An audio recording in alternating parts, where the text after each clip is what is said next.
C'est bien. Amen. Est-ce que nous pouvons encore applaudir très fort?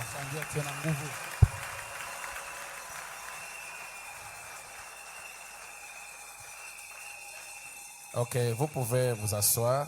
Que le Seigneur vous bénisse. Nous allons revenir à vous tout à l'heure. Maintenant, nous allons passer directement à l'écoute de la parole. Nous profitons pour saluer tous nos visiteurs, nos bien-aimés frères qui viennent des églises sœurs. Je vois des frères de Rouge-Gorge, de Léo et d'autres églises sœurs. Nous allons revenir à vous. Néanmoins, nous voulons vous saluer tous au nom du Seigneur Jésus-Christ.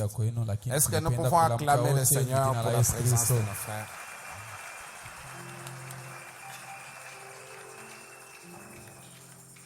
Merci. Nous passons directement à la parole. Nous allons tenir debout.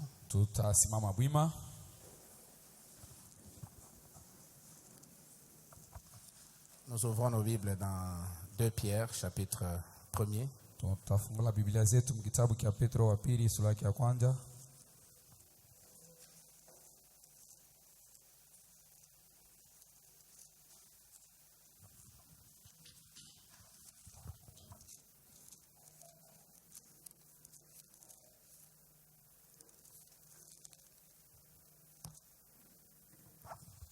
Nous allons lire aussi dans Genèse chapitre 18.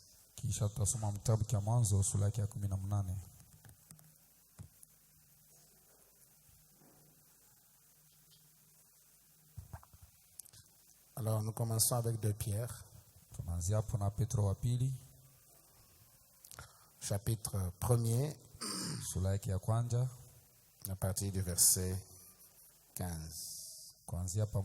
Jusqu'au verset 21. Et avant cela, inclinons la tête pour un mot de prière. Dieu bien-aimé, nous sommes très heureux ce matin d'être rassemblés dans ta maison pour t'adorer, pour t'élever, Seigneur, ô Père, pour communier autour de ta parole. Il est écrit, là où sera le corps, c'est là que s'assembleront les aigles. Et nous croyons que le corps, c'est le message de l'heure. C'est la chair du Fils de l'homme que tu as manifesté en ce temps de la fin. Et nous prions, Père, que le glorieux Saint-Esprit vienne sur la parole que nous allons lire et nous en donne le contexte ce matin, Seigneur. Il est écrit, l'homme ne vivra pas seulement du pain, mais de toute parole qui sort de la bouche de Dieu. Et la bouche de Dieu aujourd'hui, c'est Malachie 4. Ainsi, descends, Père, pour écarter l'homme du chemin, mais que toi-même tu entres en scène pour parler à chaque cœur ici présent. Car nous croyons que les cieux et la terre passeront, mais ta parole ne passera jamais. Ainsi, descends, Père, pour manifester ta présence au milieu de nous. Oh Dieu, que tu bénisses tous ceux qui sont venus, Père, dans ta divine présence. Nos visiteurs qui sont venus accompagner, Seigneur, ce jeune couple qui va être consacré tout à l'heure. Mais nous prions maintenant, Seigneur, que tu attires notre attention sur la chose essentielle. Et la chose essentielle pour nous, c'est la parole. Bénis-la maintenant, alors qu'elle sera apportée, Seigneur. Brise le pain de vie et distribue-le à tout un chacun de nous. Et que nos âmes soient rassasiées à la fin de ce service. Que nous puissions parler comme ceux qui revenaient d'Emmaüs. Nos cœurs ne brûlaient-ils pas au-dedans de nous quand ils nous parlaient en chemin? Accorde que l'histoire se répète encore une fois. Pour la gloire du Père, nous avons ainsi prié au nom de Jésus-Christ. Amen. Amen. Ok. Nous allons lire cela ensemble. Tutaisoma ile shebote. 2 Pierre, chapitre 1er, à partir du verset 15. Petro wa kwanza sura yake ya kwanza kuanzia pa mstari ya 15. Lisons ensemble. Tuisome shebote. Lisons lentement et clairement, de manière à ce que nous Pole, comprenions pole, ce que... Même celui qui n'a pas sa Bible tout près de lui puisse comprendre ce que nous sommes en train de lire. Okay? Kusaidia taulana na Biblia yake apate kusikia kenyewe tuko nasoma. Reprenons verset 15. Mais j'aurai soin qu'après mon départ, vous puissiez toujours vous souvenir de ces choses.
Apparaître et que l'étoile du matin se lève dans vos cœurs, sachant tout d'abord vous-même qu'aucune prophétie de l'Écriture ne peut être un objet d'interprétation particulière, car ce n'est pas par une volonté d'homme qu'une prophétie a jamais été apportée, mais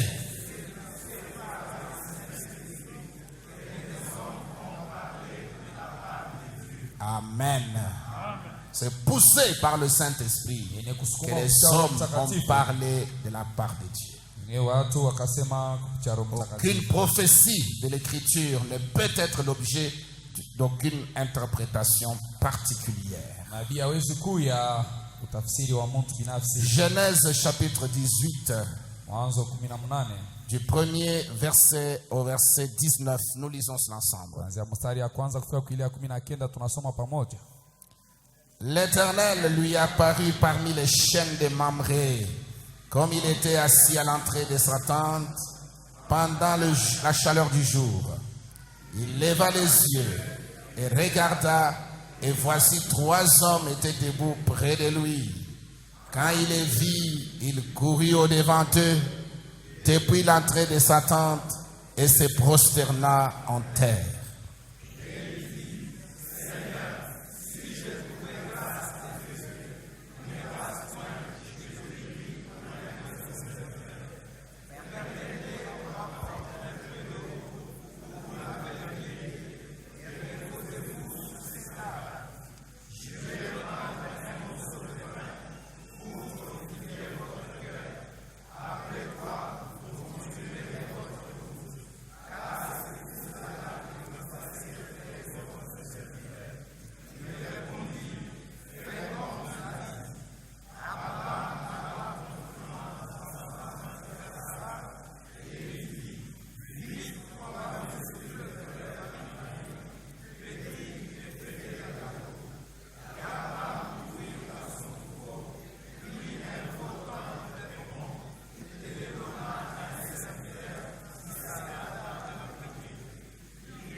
Amen. Puisse le Seigneur ajouter ses riches bénédictions à l'étude de sa parole. Vous pouvez vous asseoir. Amen, amen, amen. C'est merveilleux, n'est-ce pas? Mais jusqu'à partir de la lecture, on peut sentir la présence de Dieu. Et nous sentons que c'est la nourriture de l'aigle. Amen, amen. Nous sommes en train de continuer avec notre leçon que nous avions commencé il y a quelques jours. Intitulé Dieu est son propre interprète. Aucune prophétie de la Bible, des Écritures, ne peut être l'objet d'une interprétation particulière. C'est Dieu lui-même qui interprète sa propre parole. Un homme ne peut pas interpréter la pensée de Dieu. La parole est une pensée exprimée. Avant que Dieu ne prononce sa parole, il la pense d'abord. Elle est cachée dans sa pensée. Et quand il exprime, cela devient la parole. Et il n'y a que Dieu seul qui puisse interpréter sa propre parole.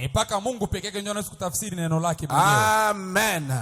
Quand Dieu a dit au commencement qu'il y ait la lumière, que la lumière soit, il n'avait pas besoin d'un homme pour interpréter cette écriture.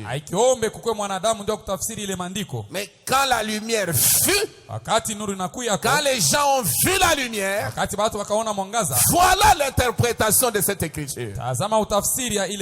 Amen. Alors, quand Dieu a dit une vierge concevra, on n'avait pas besoin d'expliquer cela aux gens. Cette écriture n'avait pas besoin qu'on l'interprète. Et quand la Vierge a conçu, ce fut l'interprétation de cette écriture. Amen. Et nous vivons au temps où Dieu interprète lui-même sa propre parole. Et le prophète dit aujourd'hui, beaucoup de gens vivent dans le reflet de notre âge. Si quelqu'un se dit luthérien aujourd'hui, il vit dans le reflet de l'âge luthérien. Et le reflet, amen, d'une lumière, c'est un mirage. Et un mirage, c'est une fausse lumière. Amen. Donc dire que vous êtes méthodiste aujourd'hui, dire que vous êtes pentecôtiste aujourd'hui, vous vivez dans le reflet de notre âge. Et le reflet aujourd'hui de notre âge est une fausse lumière. Cette lumière ne peut pas vous aider aujourd'hui. Nous vivons sous l'éclat de la lumière d'aujourd'hui. Écoutez, le soleil d'hier ne peut pas nous aider aujourd'hui. Le soleil d'hier a brillé hier. Aujourd'hui, nous avons besoin du soleil d'aujourd'hui. Amen. Et les enfants de Dieu marchent à la lumière du jour. C'est là où il y a la vie. Amen. Merci Seigneur. Alors frère Branham dit ceci. Dans Dieu est son propre interprète. Paragraphe 56. Il dit, il vivait dans le reflet de l'époque de Moïse. Même quand Jésus est venu sur la terre, il a trouvé des croyants. Les pharisiens, les sadducéens, les juifs, les sacrificateurs. Tous ces gens-là, ils vivaient dans le reflet de Moïse. Walikuwa naishi katika kimvuli cha Musa. Ils étaient accrochés au message de Moïse. Wenye kulamatana kwa ujumbe ya Musa. Sans réaliser que la dispensation avait changé. Bila kutambua kwamba wakati sasa kubadilika. Que Moïse a apporté le message en son jour. Musa alileta ujumbe mwakati Et yake. ce message-là était valable en son temps. Ile ujumbe ilikuwa kawaida mwile wakati. Mais le jour dans lequel il vivait, siku ambapo alikuwa anaishi, c'était un autre jour. ilikuwa ni siku nyingine. Il fallait qu'il change Iliomba babadilishe de vision sur la chose. maonyo yabo pa kuona kwa bintu. Qu'est-ce qu'il a dit? Akasema nini? Il a dit, et disait, nous sommes disciples de Moïse. Baba alikuwa anasema tuko wanafunzi wa Musa. Il a dit, si vous aviez connu Moïse, kama mlimjua Musa, vous me connaîtriez mlipaswa kunijua na mie aussi. na mie pia. Moïse a écrit à mon sujet. Musa aliandika kwa ajili yangu.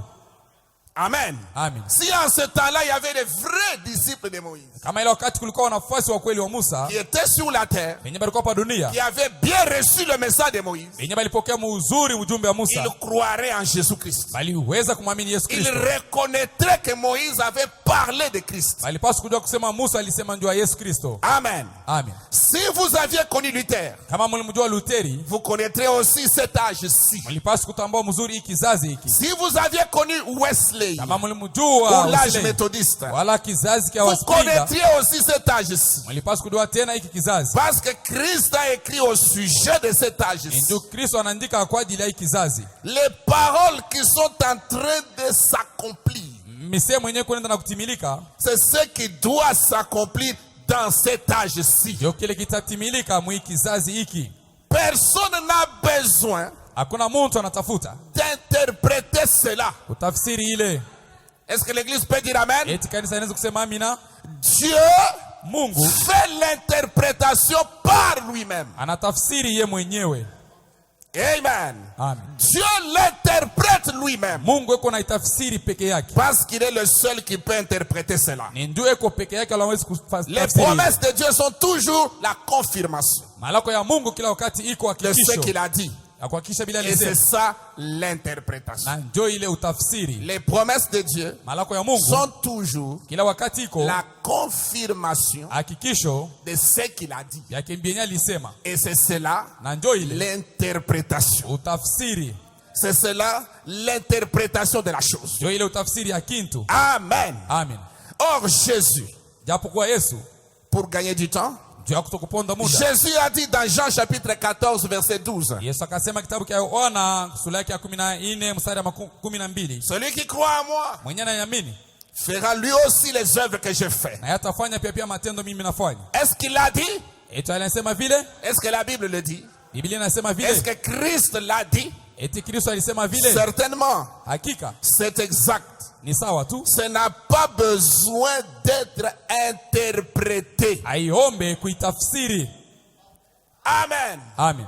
Ça veut dire, Jean 14, 12, ça veut dire. Jean 14 On maana n'a ni pas kusema. besoin que tu nous l'expliques. Aiombe upate kutafsiri ile. Ça n'a pas besoin d'une interprétation. Aiombe kuitafsiri. Frère Branham dit, Dukana anasema. il dit, quand quelqu'un fait cette œuvre-là, Wakati mtu anafanya ile matendo, c'est Dieu. tazama ni Mungu. Certainement. Hakika. Ça n'a pas besoin d'une interprétation. Aiombe kuitafsiri. C'est Dieu lui-même qui doit manifester cela. Ni Mungu pekee yake ndio anapaswa kuonesha ile waziwazi.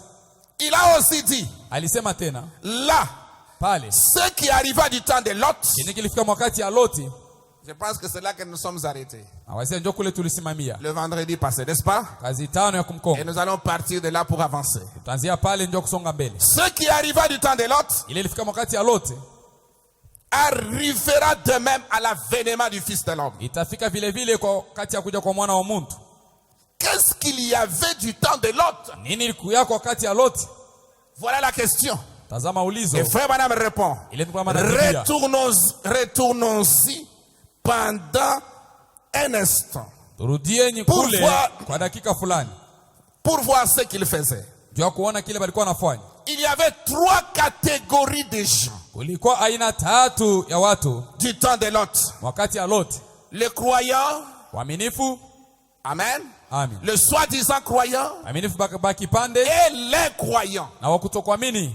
Et comme il y a dans tous les groupes, sawa vile iko mankundi Il y yote, a toujours 3 catégories de gens. ila wakati kuko aina tatu ya Les makundi ya vrais watu: croyants, baaminifu ba kweli, les simili ou les soi-disant croyants, baaminifu ba kipande et les incroyants. na ba kutokuamini. Du temps de l'autre, c'était pareil. Wakati ya Loti ilikuwa vile vile. Alors le prophète ajoute, il dit, Nabii anaongeza anasema, c'est ce qu'on a dans chaque groupe, la même chose. ndio kile tuko nako mkila nkundi vile vile. Nous voyons que les sodomites, c'était les croyants. Tunaona sema wakati wa Sodoma ni kutokuamini. Lot, Lote c'était le soi-disant croyant. alikuwa ule mwaminifu wa kipande, Et Abraham, na Abraham c'était le croyant. alikuwa mwaminifu.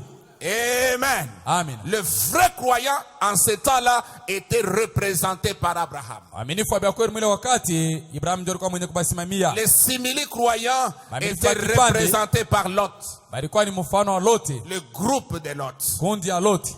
Et les incroyants, c'était les sodomites. Hakutokuamini ni wale wakadi wa Sodoma, La population de Sodome et Gomorrhe. ile raia ya Sodoma. Les gens qui pratiquaient l'homosexualité. Watu walikuwa na ndoa ya ufiladi, Les gens qui pratiquaient le mariage pour tous. watu walikuwa na ndoa ndio watu wote wala aina yote. C'était le groupe des incroyants. Ilikuwa ni kundi ya kutokuamini. Amen. Amina. Alors, frère Branham dit, Roma anasema c'est à lui que l'alliance a été confirmée. ni kwake bakafanya agano. Qui? Nani? Abraham.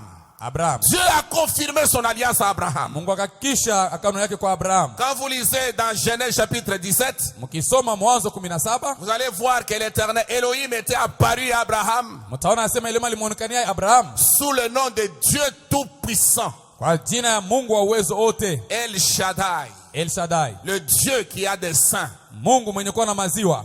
Amen. Amina. Et il a prescrit à Abraham l'alliance de la circoncision. Akamwandikia Ibrahim agano ya tohara, Et il a changé le nom d'Abraham. akabadilisha jina ya Abraham. D'Abraham en Abraham. Abraham inakuwa Abraham. Dieu a coupé une partie de son nom, il a greffé au nom d'Abraham. Mungu anakata kipande cha jina lake, analamika kwa jina ya Ibrahim. Abraham était âgé de 99 ans. Abraham alikuwa na miaka 90. Il a attendu le fils promis pendant 24 ans. Akaongojea mwana wa malako kwa ajili ya miaka Et sa 24. chair ne faisait que s'affaiblir Mwili wake ilikuwa inaenda na kuchoka au fil de temps. kwa ajili ya wakati. Et Dieu était apparu à Abraham de plusieurs manières, Mungu alimuonekania Abraham kwa namna à mingi, plusieurs reprises. namna ya mingi sana. Amen, amen. Amen. Mais la dernière fois que Dieu apparaît à Abraham, Mais il la se mala présente mwisho, à lui mbele ya mwisho anamuonekania Abraham, anamuonekania sous forme de El Shaddai, kwa jina ile hali ya El Shaddai, l'Éternel qui a des seins. Bwana mwenye kuwa na maziwa. Et Abraham était son fils, Ibrahim alikuwa mwana qui wake, avait besoin de téter aux mamelles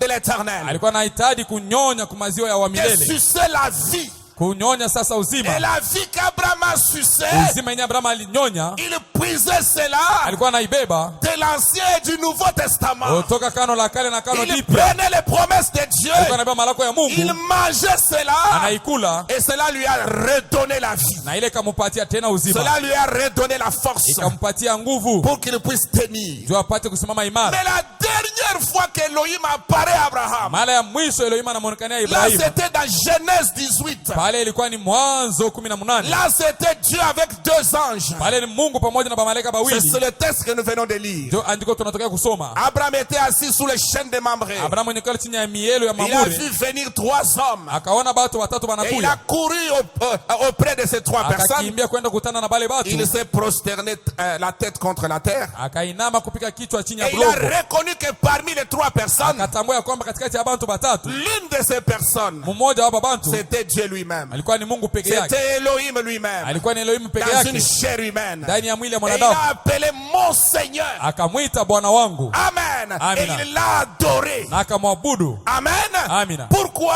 Juu ya nini? Parce que Ni Abraham, juu Abraham il était le croyant. alikuwa mwaminifu, Et le na croyant, mwaminifu il peut discerner la présence de Dieu. anawezi kuchunguza wapu ya Mungu. Même quand Dieu change de forme. Hata wakati Mungu anabadilisha Si umbo, toi tu es un fils de Dieu, kama wewe ni mwana wa tu Mungu, vas reconnaître utamtambua la présence de Dieu. wapu ya Mungu, Et tu vas reconnaître na utatambua que la promesse de Dieu s'est accomplie. malako ya Mungu inatimilika, Et tu vas adorer Dieu na véritablement. utamwabudu Mungu kweli kweli. Écoutez ce que le prophète dit. Usikie kile nabii anasema. Alors c'est à lui que l'alliance avait été Ni confirmée. kwake bakafanya hakikisho ya agano. C'est lui qui attendait un fils promis. Yeye ndio alikuwa anangojea mwana wa malako, C'est lui qui s'attendait à cela. yeye ndio alikuwa anangojea ile.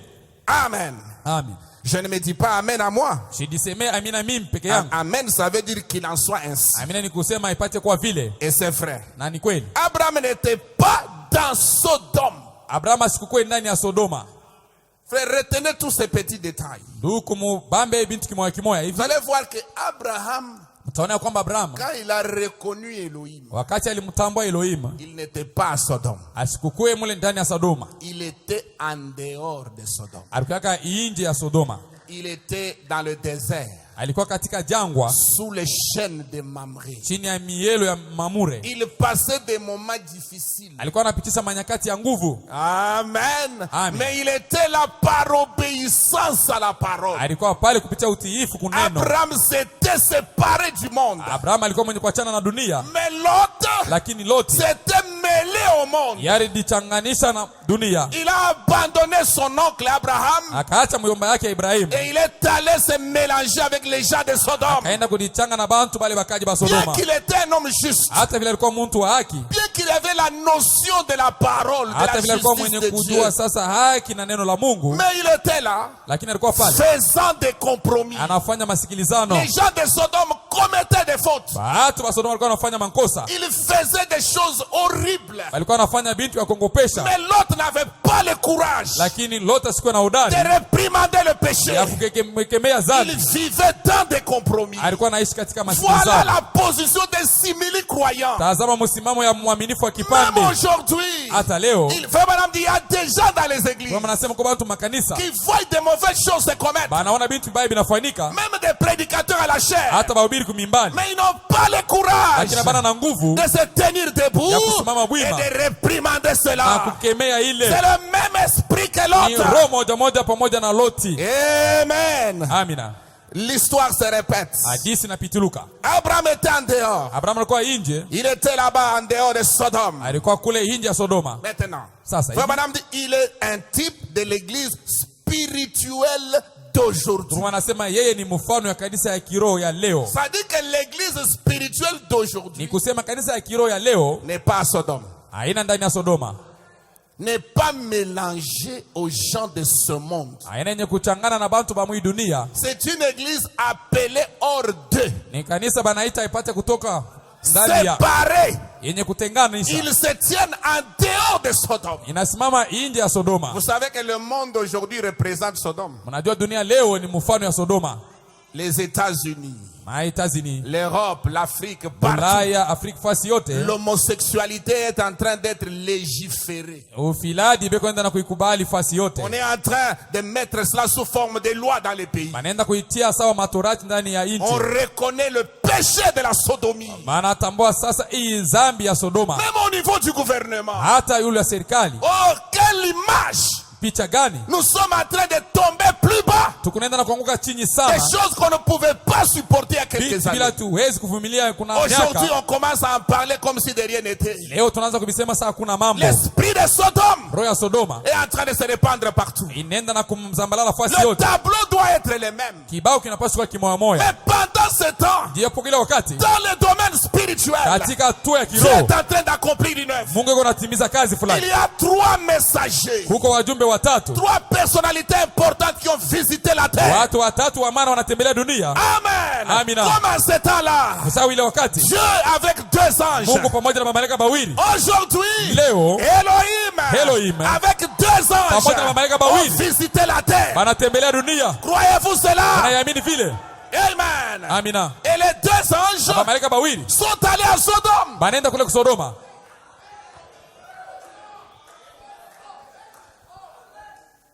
Et parmi les 2 anges, Katikati ya malaika bawili il y a un dont le nom se termine avec H-A-M. huko mmoja jina yake linamalizika na HAM. Billy Graham. Billy Graham. Et quand vous appelez le nom Graham, Mkiita ile jina banaita Graham, il y a 6 lettres. huko maandiko tu ni sita. Et 6 lettres, c'est le nombre d'hommes. Na hii maandiko sita ni jina, ni namba ya mtu, C'est le monde. ni dunia. Et Dieu a envoyé Billy Graham aux églises dénominationnelles. Mungu akamtuma Billy Graham kwa makanisa ya kizehebu.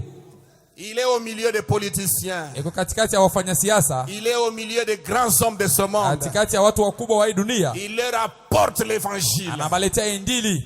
Et il apporte cet évangile-là aux incroyants. analeta ile injili kwa bantu bale ba kutokuamini. Et frère Branham dit, Na ndugu Branham anasema la prédication de l'évangile mahubiri ya injili aveugle les incroyants. iko napofosha macho ya kutokuamini. Et c'est ce que Billy Graham et Oral Roberts sont en train de faire. Jo kile Billy Graham na Oral Robert balikuwa nafanya. Oral Roberts est envoyé aux églises pentecôtistes. Oral Robert banamtuma kanisa ya C'est lui Pentecoste. leur messager. Yeye ndio mjumbe wao. Mais il y a un autre groupe. Huko nkundi ingine, Le groupe d'Abraham. kundi ile ya Abraham. Et quand vous appelez le nom d'Abraham, Mokitai kimamwa ile jina ya Abraham. c'est 7 lettres. Tana ni maandiko C'est 7 terminé avec H-A-M. inamalizika na SAM. Il y a quelqu'un sur la terre aujourd'hui Huko mtu mmoja dunia leo dont le nom est comme Abraham. ile jina lake fuanana na Abraham. Il se termine à H-A-M. Inamalizika na SAM. Et le nom a 7 lettres. Jina hiko na maandiko 7. Les gens qui sont autour de cet Watu benye homme-là, kando kando ya ule ce mtu sont les croyants. ni baaminifu. Et ils ont reçu la visitation d'Elohim lui-même. Wanapokea kutembelewa kwa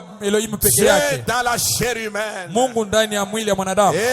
Amen, amen. Amen. Nous sommes un peuple privilégié, mes amis. Toko taifa yenye kuwa na fadhili wa Pendant ndugu. que le monde est en train de sombrer dans la sodomie. Wakati dunia kwenda na kuangamiwa katika Sodoma, J'aimerais vous dire que sur le plan moral, sur le plan spirituel, nataka kumwambia kwa ile nangalia mambo ya kiroho, malgré tous les efforts de la science ingawa nguvu yote ya elimu et de l'éducation, na madibisho tout est en train de tomber en décadence. yote binaenda na kuanguka. La moralité est en train de s'écrouler. Adabu iko inaenda na kuanguka. Tous les efforts que les parents sont en train de fournir, Nguvu yote basi iko inaenda na kufanya. il faut travailler dur pour redresser vos enfants. Inabidi kutumika nguvu ndio kunyorosha Il faut watoto yenu. travailler dur pour garder vos enfants sur le droit chemin. Inaomba kutumika nguvu ndio kuchunga watoto Il katika faut msururu travailler ulionyooka. dur pour amener les enfants en Christ. Inabidi kutumika nguvu ndio kupeleka watoto C'est ndani ya la seule Kristo. zone sécurisée Ni makingo moja pour que vos ukoba. enfants puissent s'en sortir. Ndio watoto wenu wapate kutoka Il mwile faut mambo. qu'ils soient baptisés du Saint-Esprit. Inaomba wabatiziwe na Roho Mais en Mtakatifu. dehors de cela, Nje ya ile c'est la dégradation. ni kuanguka wala La kushindwa. science a échoué. Elimu La inashindwa, politique a échoué. Siasa inashindwa. L'éducation a échoué. Madibisho Il n'y inashindwa. a qu'un seul qui ne peut pas échouer. Huko mpaka mmoja siwezi C'est kushindwa. Jésus-Christ. Ni Yesu Kristo. C'est le message de Ni l'heure. ujumbe wa wakati. Écoutez-moi, frère. Munisikie wa ndugu. Ce message est envoyé Hii ujumbe banaituma pour rencontrer les conditions du temps de la fin. ndio kukutana na mahali ya wakati ya mwisho. C'est ça la réponse que Dieu nous a envoyée Ndio jibu aujourd'hui. Mungu anatupatia siku ya C'est leo. pour nous garder sur le droit Ndio chemin. kutuchunga munjia yenye kunyoloka. En dehors de ce message, Nje ya hii il ujumbe n'y a pas d'issue.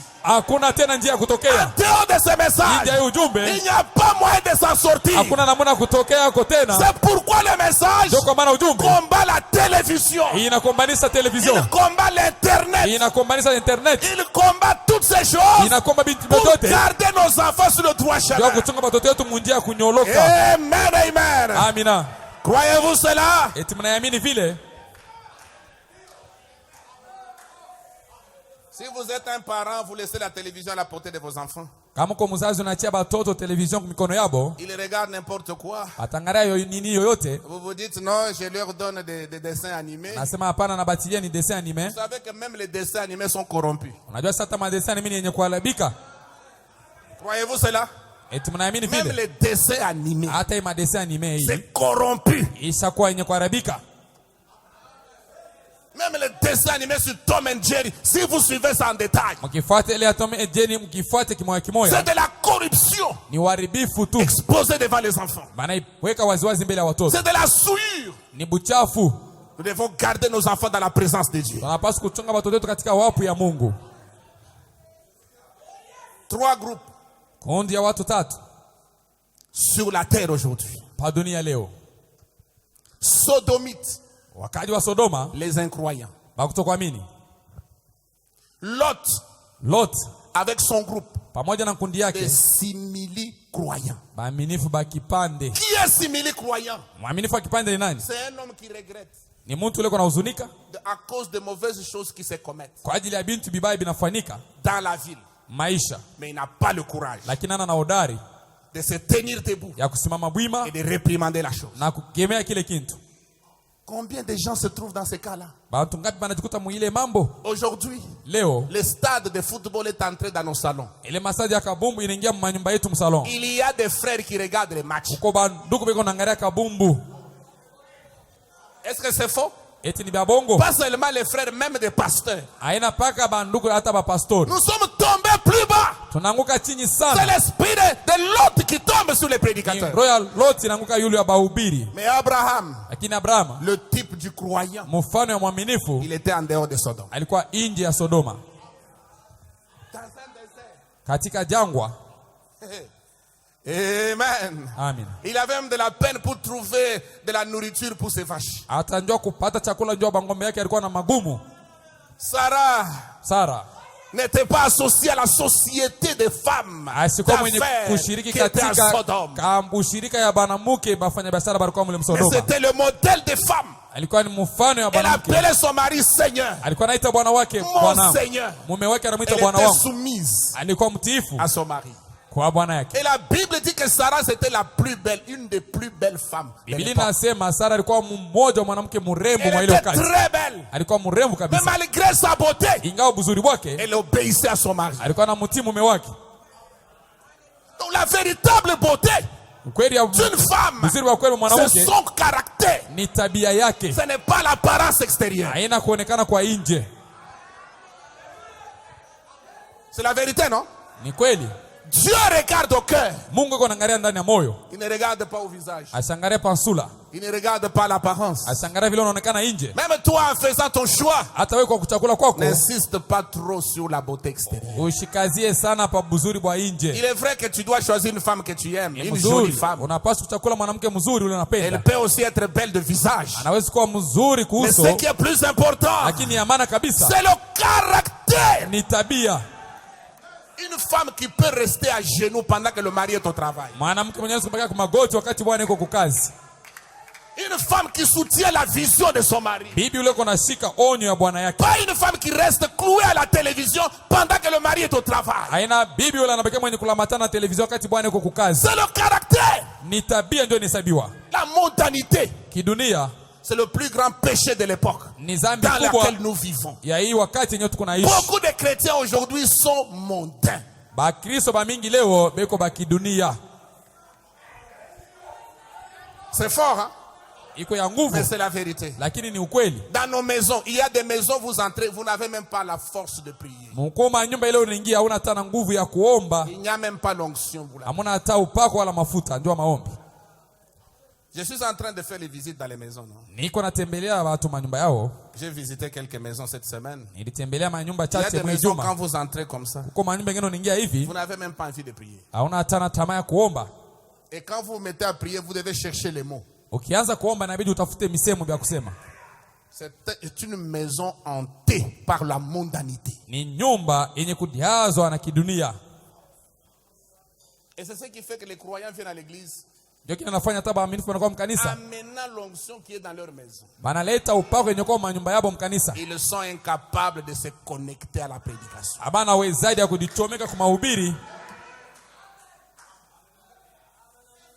Frère Branham dit, Ndugu Branham dans anasema l'atmosphère spirituelle, katika mahubiri hali ya kiroho il dit, tout ce que nous disons, yote bile tukunasema, ce que nous écoutons, bile bote tukunasikia, ce que nous pensons, bile tukunawaza, ce que nous faisons, bile tukunafanya, crée une atmosphère. binaumba hali fulani.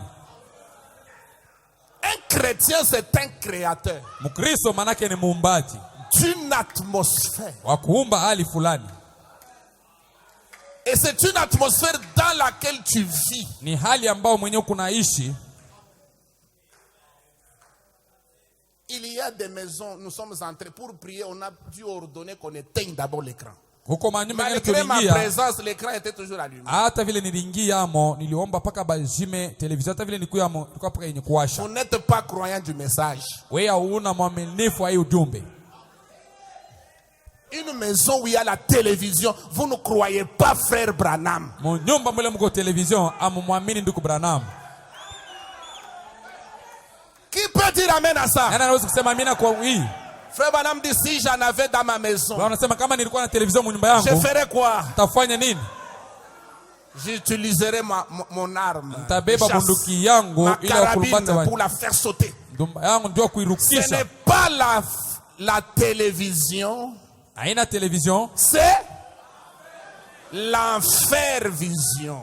ni Vous enfer ya onyo ya vous enfer. amenez la vision de l'enfer dans votre maison. Aleta maonyo ya enfer mnyumba yenu. Et puis vous dites, pasteur, Dieu ne nous bénit pas. Yesa mnasema pastor Mungu asitubariki. Oh, les choses ne marchent pas. Bintu abiendeke. Nos affaires, ça ne prospère pas. Biashara bisonge Ça mbele. va prospérer comment toi tu es l'autre. Bitasonga mbele namna gani wewe uko Lot? L'autre moderne. Lot wa sasa. Incapable de réprimander le mal. Ana uwezo ya kukemea bubaya. 3 catégories de gens. Kundi ya watu tatu. Croyants, Maminifu, simili croyants. maminifu bakipande Et incroyants. na bakutokuamini. Et le prophète dit dans chaque groupe, ils sont là. Na nabii anasema ndani ya kila kundi Même bali ce watu matin, beko. ils sont là. Hata hii asubuhi beko hapo. Frère Branham ajoute, Roma anaongeza, la politique est du diable. siasa ni ya shetani.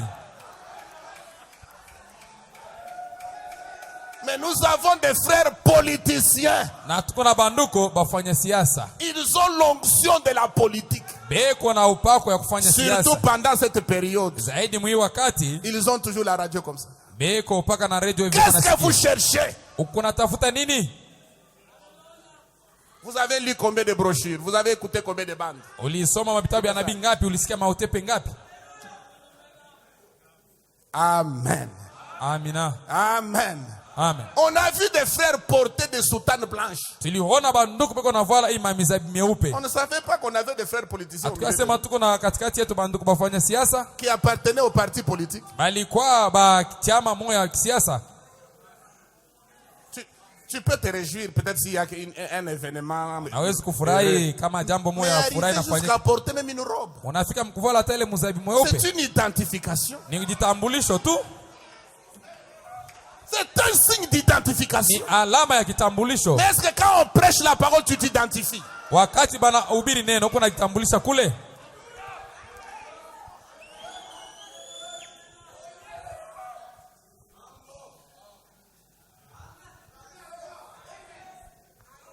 Trois catégories de gens. Kundi tatu ya watu. Mais nous devons tout faire pour faire partie du groupe des croyants. Tufanye yote ndio tupate kuwa bantu ya kundi ya baminifu. Abraham était en dehors Na Abraham alikuwa nje de Sodome, ya Kisodoma. assis sous les chaînes de Mamré. Mwenye kuikala chini ya mielo ya Mamuri. Peut-être en train de méditer, il revenait de Saa zingine kwa nafikiri alikuwa nourrir les troupeaux. anatokea kurisha bankondoo. Il était là en train de méditer. Alikuwa pale kwa nafikiri. Il n'y avait pas la musique du monde autour de lui. Akukwei muziki ya dunia kando kando yake. Il n'y avait pas le défilé de mode. Akukwei maandamano ya Il mivario. n'y avait pas la télévision qui passait à longueur de journée. Akukwei televisheni iko napitisha mchana mote mzima. Il n'y avait pas de séries. Akukwei maseri wala mafilamo. Vous connaissez les séries de Valdei. Unajua maseri ya Vaidei. Des frères et des sœurs qui connaissent les Vaidei. Banduku na badada banajua hii filamu ya Vaidei. Mais ils sont incapables de suivre même une bande de frères Branham par jour. Abana na wezaidi ya kufuata hata utepe moja ndugu Branham kwa siku tu. Comme ce petit message, c'est un petit message. Dieu est son propre interprète. Sasa ujumbe ni Tu peux kidogo tu. écouter ça dans 1 heure, tu termines. 1 heure ou 1 heure, 2 heures, tu termines. Unaweza kuisikia tu kwa saa moja tu unaisha yote. Vous voyez que même pour suivre une bande, vous dormez, vous somnolez. Unaona hata ndio kufuata utepe moja ya nabii unaanza kusinzia na Mais kusingiza. pour suivre un film de série, Lakini ndio kufuata filamu ya seri wala il y en a même qui dorment jusqu'à 2 heures du matin. uko bengine banalaka hata pasa saa 2 heures ya En train de siku. suivre le film. Eko nafuata paka Ce mafilamu. qui est encore plus grave, il y a quelqu'un qui n'a pas de chaise dans la maison. Ya hatari ni kuko mtu mwingine asana hata na bichi mnyumba mwake. Il a des chaises en plastique. Eko na bichi ya plastiki. Mais tu regardes au mur, un grand écran. Ukiangalia kibambasi, angalia kabambi wa television kule.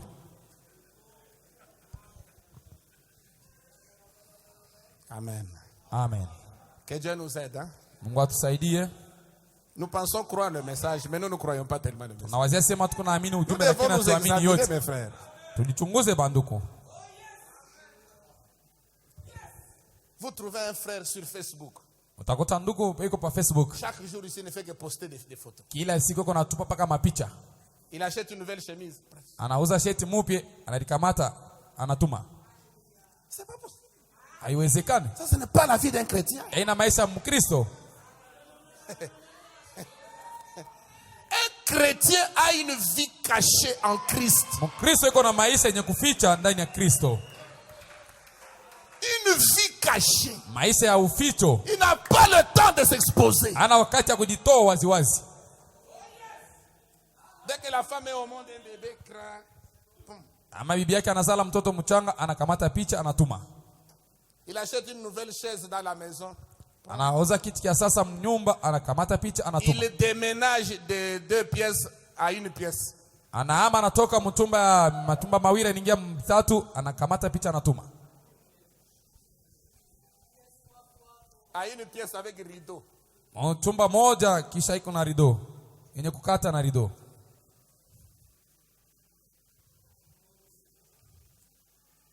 Vous savez, j'aimerais vous dire une chose. Najua nataka kumwambia kitu moja. Même les gens qui ont fabriqué ces histoires-là, les Facebook, Microsoft, Abantu bali kufanya ma Facebook, Microsoft, ils interdisent à leurs enfants d'avoir des téléphones Android.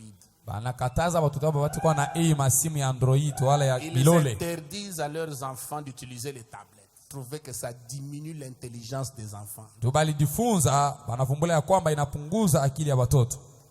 Sur Facebook, tu te retrouves un homme avec 1000 amis. Pa Facebook unajikuta mtu mmoja uko na barafiki 1000. Mais avec ta femme, vous ne causez pas. Pamoja na bibi yako amonge yake. Avec tes enfants, tu ne causes pas. Na watoto yako amonge yake. Vous trouvez l'homme et sa femme assis au salon. Nakuta mume na mke wake benikala msalon. Chacun avec son téléphone. Kila mmoja na simu yake wala foni. La femme est dans son téléphone, l'homme dans son téléphone. Maana bibi yako yake foni, et tout d'un coup la femme commence à sourire. Paka pale bibi anaanza kucheka tu.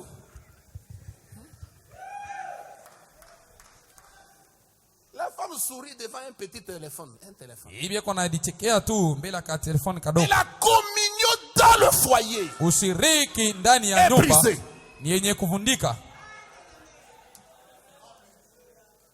La vieille Bible est poussiéreuse. Biblia ya zamani yenye kuwa na mavumbi. On ne lit pas la Bible. Abasome tena Biblia. On ne prie plus en famille. Abaombe tena katika jamaa. La télévision combat la communion en famille. Television iko na kombanisha ile maombi ya mjamaa.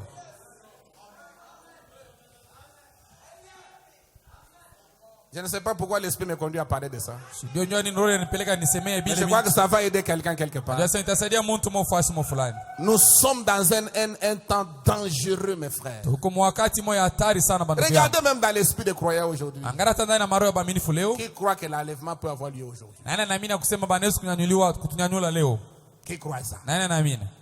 Que même pendant que nous sommes au culte, l'enlèvement peut avoir lieu. Avant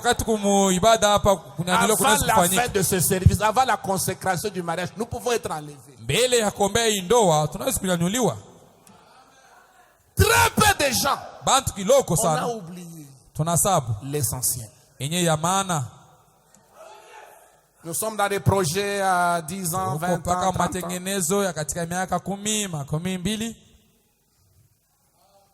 Ok, que Dieu nous aide. Je crois que les enfants de Dieu saisissent la chose. Au paragraphe 64, Frère Branham dit Lot est un type de l'église dénominationnelle qui est encore dans Sodome. C'est grave. Observez. La Bible dit que le péché de Sodome tourmentait journellement son âme. Pourquoi n'avait-il pas assez de courage pour se lever contre cela? Il y a beaucoup de braves hommes qui sont dans une église aujourd'hui. Ils regardent et voient les femmes en short.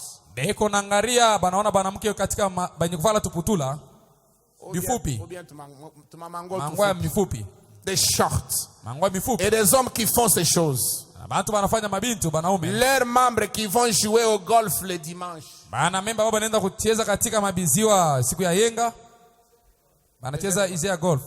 qui s'absentent du culte parce que Mazembe a match. Et ils vont au match là au stade de Mazembe depuis 9h. Et le match c'est à 15h. Pour avoir une bonne place. 9h, ils sont déjà au stade. Masaa 9h basi afika En kwa train stade. de chanter. Iko naimba. Mais ici à l'église, il n'a même pas la voix. Hapa ndani ya kanisa hana hata na sauti. Il ne peut même pas chanter les louanges du Seigneur. Asiwezi hata kuimba sifa ya Bwana. Amen. Amen. Faire des pique-niques, Panaenda kutembea de tembea. la natation et tout, au lieu d'assister au culte. Kucheza na yote pale pa kwenda kanisa. On reste à la maison Wanabakia le kunyumba. mercredi soir pour regarder la télévision, Siku ya tatu magharibi ndio kuangalia television. au lieu d'assister au culte. Pale pa kwenda kuibada. Ils ont envie de dire quelque chose à ce sujet, Niko natamani kusema kitu kwa ajili mais ya le mambo. conseil les expulserait. Lakini umoja wa makanisa itabafukuza. Qu'est-ce qu'il y a? Nini kwako? C'est de nouveau Lot Ni Lot tena mali qui nyingine. regarde par la fenêtre et qui voit le péché, Anaangalia kupitia dirisha anaona sasa mais qui zambi. a peur d'appeler le péché péché. Lakini ule kuna boka kwa kuita zambi ni zambi. C'est comme aujourd'hui, prêcher contre la télévision, c'est devenu comme une, Iko sawa c'est leo comme une hérésie. kuhubiri mambo inaangalia television iko sawa mambo moja ya bwenda mazimu wala Parce mazimu. que maintenant les gens ont de l'argent. Leo bantu beko na Dieu fedha a béni ses enfants, on peut acheter facilement un anabariki watoto yake, unaweza kuuza kwa kepesi écran television. plat, on peut acheter ceci, on peut acheter Television unaweza cela. kuuza hiki na kile. Actuellement, les trucs là, les trucs paraboliques là, ça ne coûte plus rien. Eo ile trick parabolique ile wala antenne ile haina tena Antenne bei. parabolique avec le décodeur, ça ne coûte rien. Antenne ile pamoja na decoder haina hata bei. Ça peut être 25 000 francs ou 25 ou 30 dollars. Unaweza kuuza kusa 25,000 wala 30 dollars. Et peut-être l'abonnement, ça coûte aussi très moins cher. Ala kuripia wala kuwa kule kwanza mika iko Et bei chini. ça vous occupe Na ile inakusurulikia toute la journée. siku yote mzima wala mchana. Et vous devez savoir que des choses que vous regardez par les images, Unapaswa kujua binti wenyewe kunaangalia kupitia mapicha ça reste iko nabakia ndani yako longtemps. muda mrefu. Tu peux même rêver ces choses-là. Unaweza hata kulota bile bintu. Mais quelque chose que tu suis seulement à l'oreille dans les informations à la radio, ça vient et ça passe. Habari unafuata ku Mais ce radio que tu regardes à la télévision, lakini kile ni unaona na macho kwa television surtout une mauvaise image, zaidi ile mapicha ya mubaya, non, ça reste. hapana, hii inabaki yaka. L'âme, donc le subconscient enregistre ça facilement. Zamiri Comme ya un disque pili, dur. zamiri ya pili D'un inaikamata kwa wepesi, iko sa disk dur ile ya ordinateur. Et ça va continuer à tourner. Itendelea paka kuzunguluka. Il y a des gens ici qui ont regardé même les films pornographiques. Kuko batu banangala tapa mafilamu ya bantu bila mavazi. Et ils sont allés faire des choses. Banenda kufanya mabintu. C'est quoi? Ce sont des démons qui vous sont transmis à travers les images. Ni mampepo yenye balimiambukizia kupitia mapicha. Des démons qui viennent de la 5e dimension. Mampepo inatoka katika hatua ile ya 5. Qui passent dans la 4e qui est la dimension des ondes. Inapitia mwile ya 4 yenye kwa ya Et masafa. qui viennent dans les 3 dimensions. Inakuwa sasa mwi hatua ya 3. Et tu te retrouves en train d'agir poussé par ces démons. Unajikuta kuna atenda mwenye kusukumwa na ile mampepo mchafu. Les choses que vous regardez. Bintu ambao mko naangalia. Les choses que vous écoutez. Bintu vile mnasikia. Les choses que vous parlez. Bintu vile mnasema. Ça crée une atmosphère. Inaumba hali fulani. Alors faites très attention. Usopoke sana. Mettez la bande de prophètes dans votre maison. Utepe ya nabii mumanyumba Mettez yenu. la bande, jouez en longueur de journée. Mupitishe ile utepe mchana Ça mote va mzima. créer une atmosphère céleste. Itaumba hali moya Et tu kumbingu. vas sentir la différence. Na utasikia tofauti. Amen. Amen. Nous avons tout ce qu'il nous faut, mes frères. Tuko na vyote vile vinatupaswa bandugu. Maintenant, observez. Abraham, Mwangalia Abraham. lui, Yeah. n'était pas dans leur gâchis. Asikukue katika buchafu wao bule. Il était en dehors Alikuwa nje de ça. ya hii buchafu. Vous voyez? Unaona? Abraham, c'est le type de l'église spirituelle d'aujourd'hui. Abraham ni mfano ya kanisa ya kiroho ya leo.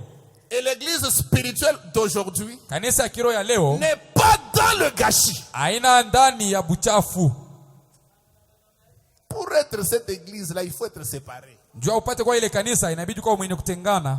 Tu ne peux pas être en Christ et dans la politique en même temps. Hawezi kulikuta ndani ya Kristo na vile vile tena ndani ya Tu ne siasa. peux pas être en Christ et dans le gâchis en même temps. Hawezi kulikuta ndani ya Kristo kwa tena ndani ya buchafu mara moja. Je vous ai dit dans le message, le prisonnier. Nilimwambia katika ujumbe mfungwa, Frère Branham dit, Ndugu Branham anasema, on ne peut pas suivre Dieu et l'homme en même temps. hawezi kumfuata Mungu na muntu mara moja. C'est impossible. Haiwezekani. Soit vous suivez Dieu, Au kunamfuata Mungu soit vous suivez l'homme. au kunamfuata mwanadamu. chrétien et païen en même temps. Hakuna namna ujikute Mkristo na mpagano mara moja. Suivre le bien et le mal en même temps. Kufuata bizuri na bibaya mara Non, moja. c'est impossible. Vous Haiwezekani. devez faire le choix. Unapaswa kuchakula.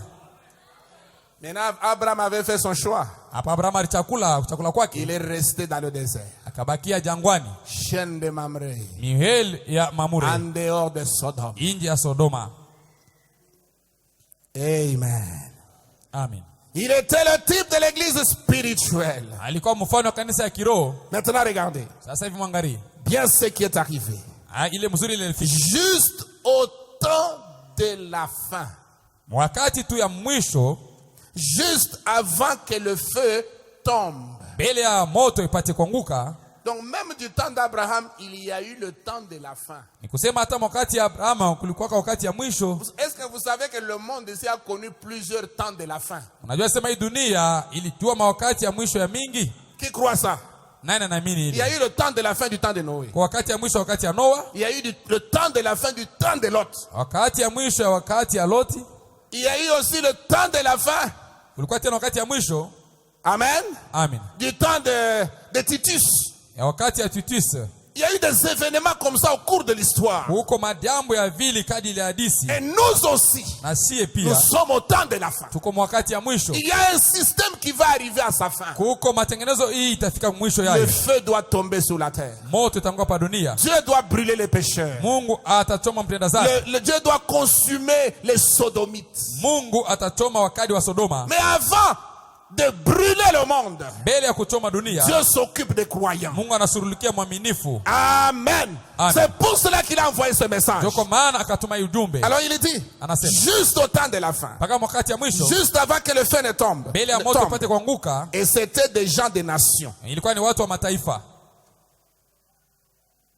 Cela préfigurait le feu qui tombera sur le monde des nations aujourd'hui. Ile ilikuwa ni picha ya moto itanguka pa dunia siku ya leo. Quand les royaumes wakati maufalme seront détruits itabomolewa et qu'ils seront brûlés, na itakuwa yenye kuchomewa, les cieux seront enflammés, mbingu itawaka moto vile Bwana anasema, et ils seront embrasés. Bataichoma. Cela en était l'ombre. Ile ilikuwa ni kimvuli. Donc du temps d'Abraham, kumbe wakati Abraham, le monde de l'époque, dunia ile wakati touchait à sa fin. ilikuwa inafika mwisho yayo. Et le jugement de Dieu était à la porte. Hukumu ya Mungu ilikuwa pa mlango. Le péché de Sodome avait atteint son comble. Zambi ya Sodoma ilifika mwisho yayo. Et Dieu devait juger le monde. Mungu aliweza kuhukumu dunia. Amen. Amen. Maintenant décrivons-les. Sasa hivi tuandike vile iko. Voici Abraham qui était déjà en dehors. Tazama Abraham alikuwa sasa kufika nje. Il n'était pas dans Sodome. Asikuwa katika Sodoma. Il était en dehors de Sodome. Alikuwa nje ya Sodoma. Lot était toujours à Sodome. Lot alikuwa paka mule ndani ya Sodoma. Chose étrange. Kitu kia kushangaza. Par une matinée chaude. Busubuhi moto. Peut-être vers 11h. Saa zingine pasa 11h. Il a vu venir 3 hommes. Akaona batu batatu banakuya. Des hommes ordinaires. Batu sawa bantu bote. Qui marchaient sur la route. Balikuwa natembea mbalabala. Sur le sentier. Mbalabala. Abraham était assis sous le chêne. Abraham alikaa chini ya mielo. Il se reposait. Alikuwa anapumzika. Il était sorti probablement avec les troupeaux ce matin-là. Alitoka asubuhi na bangondo. Il était rentré, il était presque midi. Alirudia alikuwa karibu. Il a vu venir 3 hommes. Akaona batu batatu banakuya. Et il y avait quelque chose de particulier chez ces hommes-là. Kulikuwa kitu moja kipekee katikati ya wale watu. Juste. Ilikuwa sawa tu. Oh là là. Oh là là. Avec Dieu, il y a toujours quelque chose de particulier. Pamoja na Mungu kitu moja kipekee. Lorsque cela vient parmi les gens, wakati ile inakuwa katikati ya cela watu, sonne juste. ile inakuwa haki tu. Un enfant de Dieu ne peut pas être séduit. Kwa maana mtoto wa Mungu hawezi kumtongoza. Il reconnaîtra toujours la présence de Dieu. Kila wakati atatambua paka wapu ya Mungu. Et même quand quelque chose de faux s'église quelque part, un enfant de Dieu va le détecter. Hata wakati kitu moja ya bongo kinadingiza fasi mo fulani, mtoto wa Mungu atakivumbua. Il va sentir que non, ici ça ne va pas. Atajua sema hapa biendeki. Même s'il l'a pas encore lu dans le message. Hata yeye bado kusoma ndani ya kitabu cha nabii. Dieu met un dispositif en lui. Mungu anaweka kitu mo ndani yake. Pour reconnaître l'erreur. Juu ya kutambua kosa. Et reconnaître la vérité. Na kutambua ukweli. Amen. Amen. Quelque chose le leur indique. Kitu moja kitabaonesha. Il y a là une confirmation. Kuko pale hakikisho. Abraham a couru, il a dit, Seigneur, Abraham akakimbia anasema Bwana, kuya. Permets que j'apporte un peu d'eau pour te laver les pieds. Ruhusu nipate kuleta maji kidogo ndio upate kunao. et que je te donne un morceau de pain, nikupatie kipande ya mkate, après quoi tu pourras continuer. kisha ile utaendelea safari yako. Abraham parle à Elohim. Abraham anasema na Elohim. Elohim visitant la terre. Elohim mwenye kutembelea dunia dans une chair humaine. ndani ya mwili ya mtu, Comme un homme ordinaire. sawa mtu sawa bantu bote, avec la poussière sur ses vêtements. na vumbi pa mavazi yake. Mais Abraham, Lakini Abraham étant un élu, yeye sawa mteule parmi les 3 visiteurs, katikati ya baba mtembelea batatu, Abraham ne pouvait pas taper à côté. Abraham asikuenda kwenda pembeni. Il a discerné parmi les 3 Akachunguza katikati ya batatu, que Elohim était là. akasema Elohim alikuwa Et katikati, il a adoré Elohim akamwabudu Elohim dans une chair humaine. ndani ya mwili wa mwanadamu, Et il l'a invité dans sa maison. akamwalika mnyumba Il dit, mwake. viens Seigneur, Kuya Bwana, tu vas boire un peu de l'eau, utakunywa kwa maji kidogo, tu vas te rafraîchir, utapumzika na mange un peu un morceau de pain kula kidogo kipande ya mkate, et tu vas continuer ton chemin. na utendelee safari yako. Et Elohim a dit, ok, va, fais ce comme tu as dit. Elohim akasema wende ufanye vile unasema. Et Abraham est allé apprêter un veau, il a dit à Sarah de pétrir Akaenda kutayarisha ndama moja, akamwambia Sara apate de la kufanya pâte mkate, et de faire un peu de gâteau. afanye siazi, kisha apike mkate. Et ils se sont installés sous l'arbre et ils ont mangé. Bakaikala chini ya muti na bakakula. Elohim mangeant Elohim anakula la chair mwili, du veau, la viande du veau, nofo ya ndama, et buvant du lait de vache. na mwenye kunywa ile maziwa ya ng'ombe. Dieu dans la chair humaine. Mungu ndani ya mwili ya Je mwanadamu. peux m'imaginer les voisins voir Abraham étant en train de causer avec les visiteurs. Ils ne pouvaient rien comprendre. Na wazi ya bandu kuna nyumba kama banamona Abraham iko nasumburia na Elohim, kwa bakwezi kuelewa kitu. Le mystère Siri était entre Abraham et ses hommes. ilikuwa katikati ya Ibrahim na aba bantu aba. Dieu peut venir ici traiter avec toi, mais le voisin ne comprendra rien. Mungu anaweza kuya hapa anaongea na wewe, lakini ule kumpembeni asitaelewa kitu. Oh mes frères, Eyo bandu ce n'est yangu, pas une histoire de groupe. haina hadisi ya kinkundi wala ya C'est bantu une bamingi, affaire individuelle. ni mambo ya mtu binafsi. Le salut est individuel. Okovu ni mtu binafsi, La révélation est individuelle. ufunuo na mtu peke yake. Quand Dieu te révèle la parole, il ne va pas aussi la révéler aux voisins. Mungu akikuisha kumfunulia neno, haitamuonesha tena kumpembeni C'est yake. pourquoi tu ne dois pas t'agiter pour faire comprendre à tout le monde ce que tu comprends. Kwa maana hautangaika njoo kuelewesha bantu bote bila kunaelewa. Hapana, Glorifie le Seigneur pour la grâce que tu as trouvée devant lui. tukuza Bwana kwa neema yenyewe unapata mbele yako. Le temps viendra, si ce sont des élus, Dieu leur fera aussi Wakati comprendre. takuya kama boni bachakuliwa, Mungu atafanya nabo upate kuelewa. Amen. Amen. Et cet homme-là, pendant qu'ils étaient là assis, Bale bantu wakati balikuwa benikala il pale, avait le dos tourné à la tente. alikuwa sasa kugeukia hema. Et Sarah était dans la tente. Sara alikuwa ndani ya hema. Amen. Amen. Sarah était dans la tente. Sara alikuwa ndani ya hema. Mais l'homme, frère Madame dit, Abraham, ils ont constaté que l'homme regardait continuellement, constamment vers Sodome. Abraham alisema ule mtu alikuwa anaangalia kila wakati wote pale Parce qu'il Sodoma. était descendu pour aller à Sodome. Ndio alishuka ndio kwenda kule Sodoma. Mais il a fait un crochet chez Abraham. Lakini akafanya lukumba kidogo kwa Abraham. Oh, est-ce que l'église est là avec moi? Kanisa iko pale pamoja na mie. Amen, amen. Amen. Et vous savez que l'histoire se répète encore Unajua aujourd'hui. sema hadithi inapituka tena leo. Dieu est venu aujourd'hui. Mungu anakuya leo. Ça, c'est le juge suprême Huyu ni mwamuzi qui mkubwa. est descendu aujourd'hui Alishuka leo pour juger la terre ndio kugumu dunia hii et se révéler à Israël. na kujifunua kwa Pour Israeli. juger les gens des Ndio nations. kugumu bantu ba mataifa. Mais il fait un crochet Anafanya lukumba chez les élus. kwa bateule. Et c'est là qu'il accomplit les Ndio Écritures. kula anatimiza maandiko. Il savait que Luc 17:30, Anajua sema Luka 17:13 ilikuwa fasi mo il fulani. y avait un groupe Kulikuwa kundi qui moja attendait le signe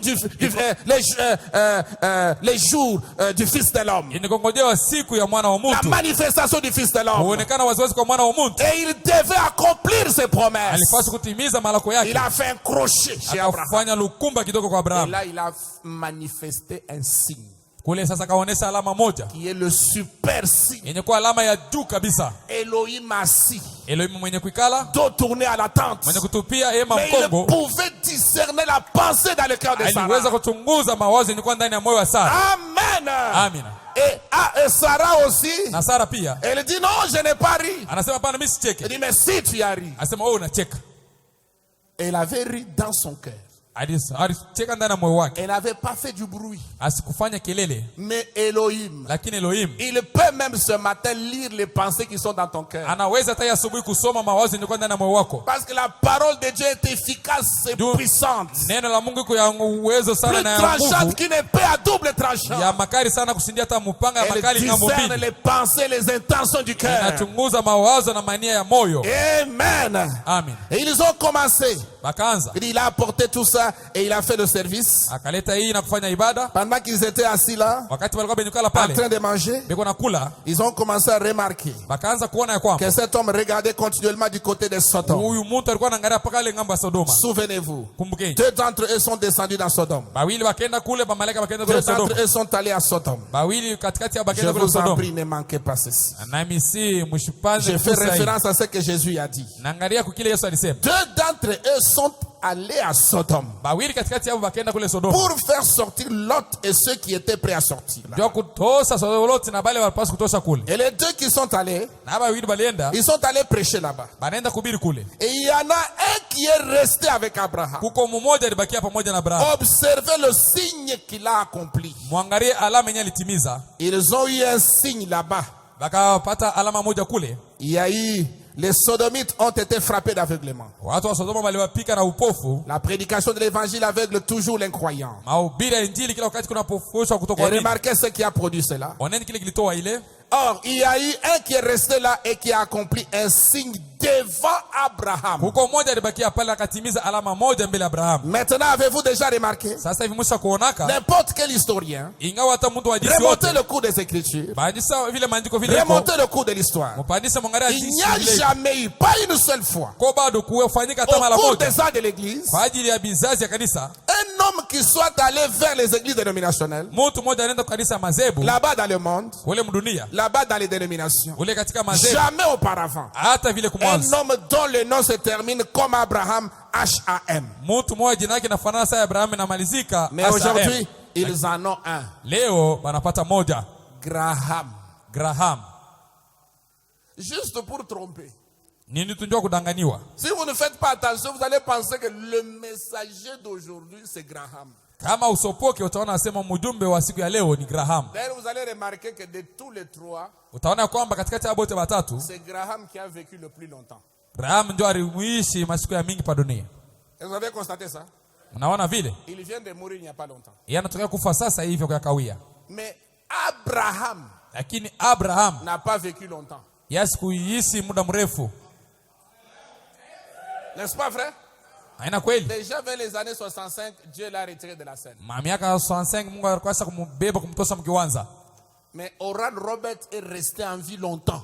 Oral Robert naye anabakia kuishi muda mrefu. Je crois qu'il doit être mort vers les années 2000 ou je ne sais pas. Ou 90 Wazia quelques. alikufa masaa ya 2000 na wazia Mais vile. Billy Graham est resté longtemps. Billy Graham anabakia muda mrefu, Et il est mort il n'y a pas longtemps. anakufa kwa kawia. Je pense que ça doit être l'année passée. Na wazia ni mwaka ilipita hii. Les trois grandes personnalités qui ont visité le monde aujourd'hui. Watu batatu bakubwa benye balitembelea dunia leo. Frère Branham dit, Ndugu Branham on anasema a même proposé à Billy Graham d'être président de la République des États-Unis. bali omba na kumwambia Billy Graham apate kuwa rais wa ile nchi yenye Le kusanyika ya président Amerika. des États-Unis d'Amérique. Rais wa mainchi yenye kusanyika ya Amerika. Il a décliné l'offre. Akasema hapana. Et frère Branham dit que Dieu le bénisse pour ça. Mungu anasema Mungu ambariki ndio kukatala ile mambo. Frère, un ange envoyé aux dénominationnaires, il comprend que la politique est mauvaise. Malaika beni kumtuma kwa mazebu anaelewa ya kwamba siasa iko ya mubaya. Mais vous les croyants du message, vous dites non, la politique. Mweye Je peux bamene être kwa ujumbe gouverneur. unasema siasa anawezi kuwa liwali. Il y en a qui sont entrés, mais regardez comment ils sortent. Huko bale baringiaka sasa mtazame ngisi kani biko natoka. Vous êtes tous témoins, non? Mweye bote ni bashuda. Ils sortent très bien. Banatoka mahali ya mzuri. On vous dit, mais voici votre frère. Vous Anakwambia avez sema même honte de dire qu'il est notre frère. mwangalieni ndugu yenu. Unasikia hata haya kumuita sema huyu ni ndugu yetu. Mais Billy Graham, Lakini Billy Graham on lui a proposé d'être président. Parce qu'il était très alimwambia populaire. apate abaki raisi. La popularité, il en avait. Et même quand il est mort ici, Kavumu alikuwa il anayotaka était très alikufa. populaire. Alikuwa na kavumu ya mingi S'il sana. postulait, il allait passer. Kama alipeleka jina alibaliwezi Mais il a kumchagula. décliné. Lakini akakatala. Il dit, en aucun cas, je ne peux postuler pour être président des États-Unis. Siwezi kupeleka jina langu nipate kuwa rais wa nchi yenye kusanyika Amerika. Madame dit que Dieu le bénisse pour ça. Ndugu namba anasema Mungu amubariki njua ile. Moi aussi, j'ai dit que Dieu le bénisse pour ça. Na mimi nasema Mungu amubariki njua ile mambo. Amen, amen. Amina. Tenez-vous loin de la politique. Simameni mbali na Elle siasa. est du diable, Yo ni frère. ya ibilisi banduku. Même si tu as le Saint-Esprit qui coule. Hata kama una Roho Mtakatifu unavuya. C'est là où le diable a son trône. Jo kule shetani kuna kiti chake cha enzi. Parce que c'est un système. Jo ni matengenezo tu. Tu vas entrer là avec toutes les bonnes intentions du Utaingia monde. kule na maana yote mzuri ya kutengeneza bintu. Mais tu dois pacter avec le diable. Sasa utafanya agano pamoja na shetani. Et le diable a dit ça au Seigneur Jésus. Shetani akamwambia vile Bwana Yesu, Tu vois tous les royaumes de la terre ici. unaona hii mafalme yote hapa dunia hii, Je peux te les donner. naweza kukupatia hayo Mais une seule condition. kwa kanuni moja tu. Inama mbele yangu Adore-moi. uniabudu. Donc quand vous voyez un frère commencer à monter pour s'asseoir sur le trône là, c'est qu'il a adoré Satan quelque part. Ukione ndugu anaanza kupanda njoo kile pa ile kiti kile, ni kusema fashi mwana mabudu shetani. Vous dites amen? Unasema amina? C'est biblique. Iko ndani ya Biblia.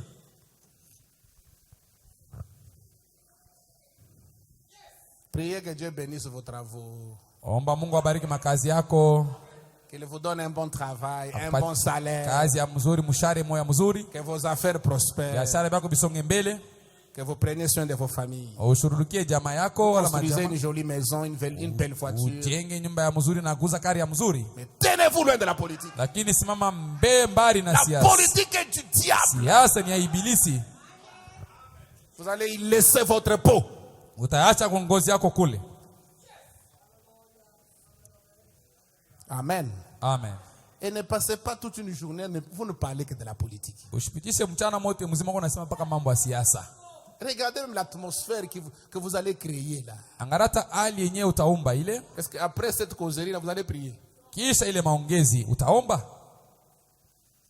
L'onction de la prière va vous quitter. Upako ya maombi itakutoka. Parlons de Jésus-Christ. Tusemeni ndio ya Yesu Kristo. Frère, chaque fois que nous parlons de la parole, vous sentez la présence de Dieu. Ndugu, kila wakati tukisemea neno unasikia wapo ya Mungu. Même l'atmosphère de l'endroit change. Hata hali ya fasi tunekala inabadilika. Mais dès que vous commencez à parler de la politique, Ukianza kusemea tu siasa, la présence de Dieu se retire. wapo ya Mungu inaondoka. Vous risquez de vous retrouver même dans le tribalisme.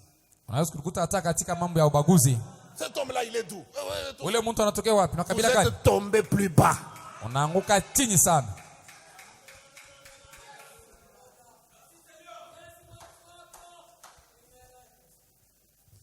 Amen, amen, amen. Amen. Parce que ces histoires-là, les histoires du monde, le tribalisme est là, Intu ya mudunia, L'orgueil ubaguzi, est là. kiburi, la haine, chuki, les choses mabintu. qui n'ont rien à voir avec le royaume. Amina hata na mambo ya kupatana pamoja na ufalme. Amen. Amen. En Christ, il n'y a pas de tribu. Ndani ya kanisa hamuna makabila. Vous dites amen? Unasema amina? En Christ, il n'y a pas de juifs, il n'y a pas de grecs, il Ndani n'y a ya Kristo pas hamuna de... Wayahudi, Wayunane. Je vais descendre plus bas. Nashuka tena chini. En Christ, il n'y a pas de Kasaïens. Ndani ya Kristo Il n'y a hamuna pas de Bakasai. Katange. Hamuna Il Bakatange. n'y a pas de bande-bande. Hakuna bandu. Vous êtes là? Frère Quoi? Branham, il est d'où? Branham wa kabila kani? Frère Branham, il est Moulouba. Bwana manake ni Muluba. Il est du Kasaï. Yeye na Kasai. Jésus, il est d'où? Yesu ni wa wapi? Il n'est ni juif ni un homme de gentil. Yesu hana hata Myahudi wala mtu wa mataifa. Il est du ciel. Anatokea kumbingu. Alléluia! Amen. Et nous aussi, nous sommes du ciel. Na sie tuko watu wa kumbingu. Voilà la chose qui nous unit. Ona kintu kile kinatuunganisha. Amen. Amen.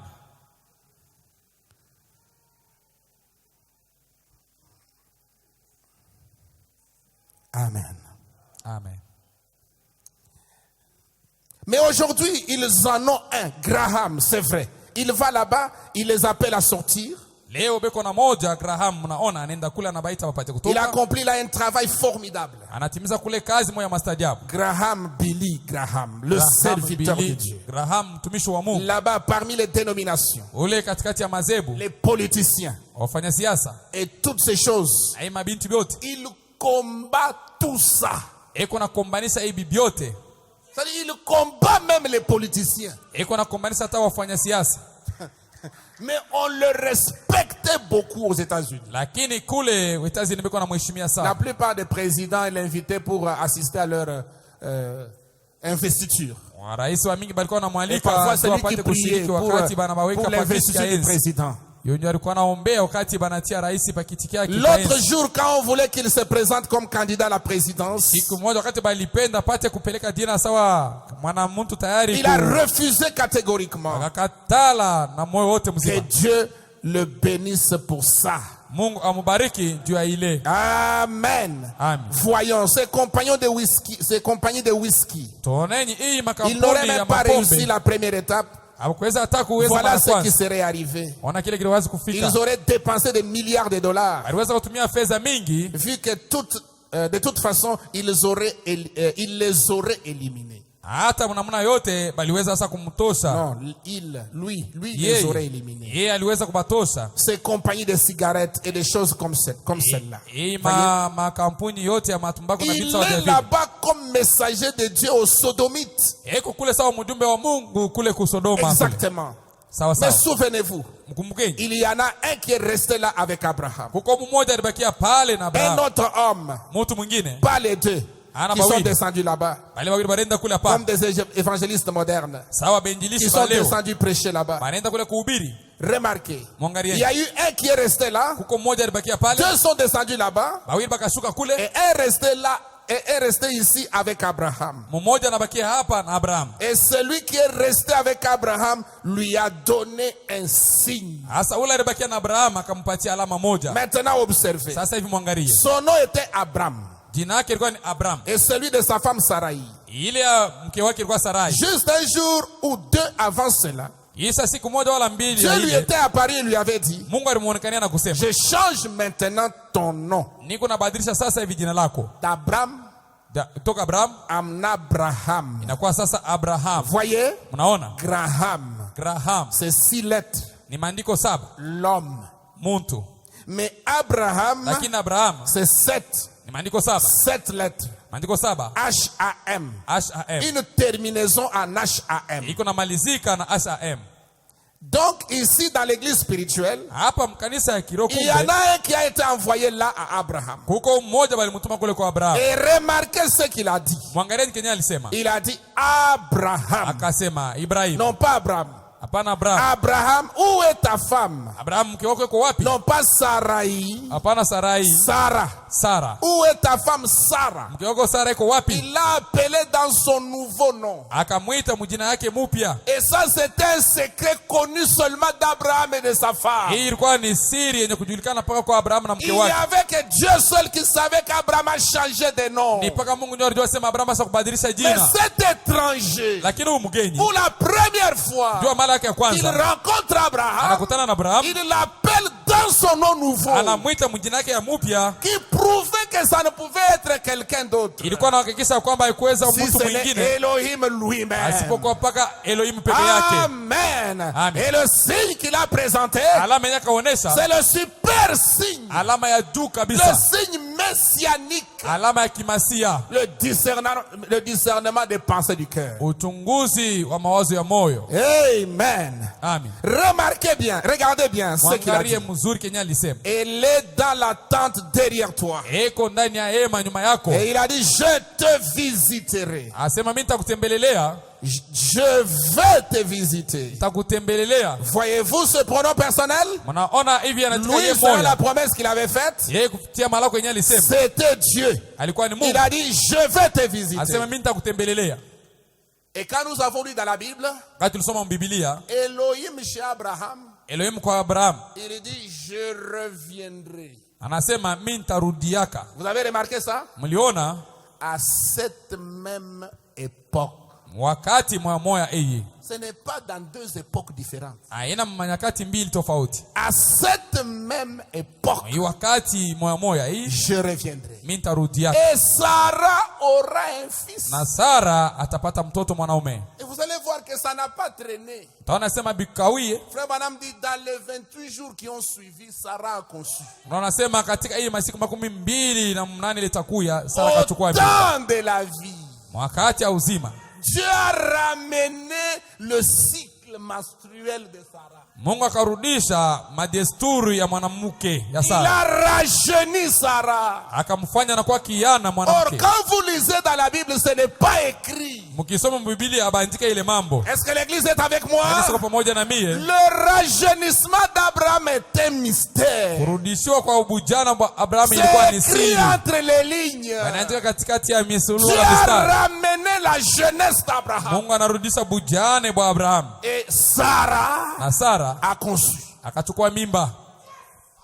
Et dans les 9 mois qui ont suivi, Katika hii miezi kenda ile itafuata, Isaac est venu sur la scène. Isaka akakuwa mkiwanza. À cette même époque, Ile wakati moja je reviendrai. mimi nitarudia. Et Elohim est revenu Elohim anarudia sous la forme d'Isaac, kwa umbo sasa ya Isaac, le fils promis. mwana wa Malako. Croyez-vous cela, mes frères? Naamini vile banduku yangu. Mais avant d'arriver au fils promis, Bila kufika kwa mwana wa Malako, il y a eu quelque chose qui est arrivé à Sarah et à Abraham. kulikuwa kitu moja kilimfikia Sara na Abraham. Dieu les a rajeunis. Mungu anabafanya banakuwa babiana. Et c'est ça qui doit arriver de nouveau à l'épouse du temps de la femme. Na njoo inaweza kufikia tena mali nyingine kwa huyo bibi harusi C'est wakati ya ça qui mwisho. doit arriver au groupe de croyants, Njoo inaweza kufikia kundi ya baaminifu, au groupe d'Abraham. kundi ya Abraham. Recevoir le Fils de l'homme, Kupokea mwana wa mtu, recevoir Elohim dans la chair humaine. kupokea Elohim ndani ya mwili ya mwanadamu. Ce n'est pas seulement pour que nous puissions pousser des cris. Haina paka ndio tupate kutoa lalamiko. Ce n'est pas seulement pour qu'on casse les chaises. Haina paka ndio tupate kuvunja bichi. Mais il y a des conséquences Lakini kuko matokeo fulani liées à cela. yenye kulamatana kwa hiyo. Le mystère du changement. Siri ya mabadiliko. Nous devons expérimenter cela. Tunapaswa kuishi ile. Et ce mystère du changement, Na ile siri ya mabadiliko c'est ça qui va déboucher jusqu'à l'enlèvement. ndio ile itakusukuma kwenda kunyanyuliwa. Maintenant, observez depuis que Elohim a visité la terre, Sasa mwangalia tangu Elohim alitembelea dunia hii dans la chair de William Marion Branham, ndani ya mwili ya William Marion Branham jusqu'aujourd'hui. hata kufika leo. Frère Branham est parti de la terre en 65, Wama anatoka pa dunia msaa 65 après son ministère. kisha huduma wala utumishi wake. 65, 2019, c'est presque 54 ans. Toka 65 na kufika ku leo 2017 ni karibu. Si on doit ajouter les jours de la manifestation du ministère du Fils de l'homme, Tukiongeze masiku ya kuonekana waziwazi kwa mwana wa mtu, ça fait combien d'années inafanya miaka ngapi que l'épouse ile bibi harusi est honorée par ce grand personnage? iko mwenye kuheshimiwa kupitia huyu mtu mkubwa. Mais qu'est-ce que cela a produit? Sasa ile inatoa nini? Qu'est-ce que cela produit? Sasa ile inatoa nini? On a comme l'impression que nous avons seulement des membres d'église. Point. Inaonekana sisi tupaka na bana member wa kanisa kunaisha. Est-ce que Elohim nous a visités pour qu'on soit membre d'une église? Eti Elohim alitembelea ndio tupate kwa watu bana member wa kanisa. Et parfois on se querelle. Oh, vous êtes de quelle église? Nous, nous sommes Zingine des Sion. Nous des Sion, nous tunapokutana, sommes. si Nous tuko de ba telle église. kanisa Nous- kani, tuko kanisa fulani, tuko ba Sayuni. On se bat pour des futilités. Tunakombana tu ni njoo bintu bya ovyo. Le super signe est venu. Alama ya juu inakuya C'est pour introduire ni njoo kuingiza Abraham Abraham et Sarah na dans Sara le mystère du changement. katika siri ya mabadiliko. Un changement Mabadiliko qui part de l'intérieur yenye vers l'extérieur. inaanzia ndani inaenda nje. Et ce changement commence avec la nouvelle naissance Ile mabadiliko yanaanza na kuzaliwa jipya et le baptême du na Saint-Esprit. ubatizo wa Roho Mtakatifu. Mais combien sont nés de nouveau Bangapi banazaliwa jipya dans nos églises aujourd'hui? makanisa yetu leo? Nous avons seulement des adhérents, des Tuko tu na joigneurs watu ba d'église. kujiunga kwa makanisa. Des gens qui changent d'église. Il connaît un problème à Watu Rouge-Gorge. Il wanabadilisha fuit, makanisa. il vient se cacher à Sion. Anapata Tabernacle. mambo kuruhusu anakimbia anakuja hapa kujificha kusayuni maskani. Écoutez mes amis. Musikie barafiki yangu. Elohim Elohim a visité Abraham. anatembelea Abrahamu, Et cela a produit un mystère. ile ikatoa siri moja, Quelque chose qui a changé sa vie. kitu moja kilibadilisha maisha yake. Abraham fut rajeuni. Abrahamu akakuwa kijana, Sarah fut rajeuni. Sara anakuwa kijana. Depuis que tu as reçu le Fils de l'homme, Tangu ulipokea mwana wa mtu, qu'est-ce qui est arrivé dans ta vie? nini yenye kufika maisha yako? La femme samaritaine Mwanamke Msamaria a été visitée par Elohim. alitembelelewa na Elohim, Sa prostitution s'est arrêtée. ukaba wake ikamalizika, Sa vie a changé. maisha yake yakabadilika. Elle était une femme, elle en avait eu 5 maris. Alikuwa mwanamke, alikuwa na babwana Et tano, même un 6e. hata na wasita Quand mwenyewe. Jésus parlait avec elle. Wakati Yesu alikuwa anasumbulia Mais naye, quand le 7e mari est arrivé, wakati bwana wa saba anafika, Dieu dans la chair humaine, Mungu ndani ya mwili wa son mwanadamu, péché s'était arrêté. dhambi yake ikasimama, Sa vie de souillure s'était maisha yake arrêtée. ya buchafu Frère, ikasimama.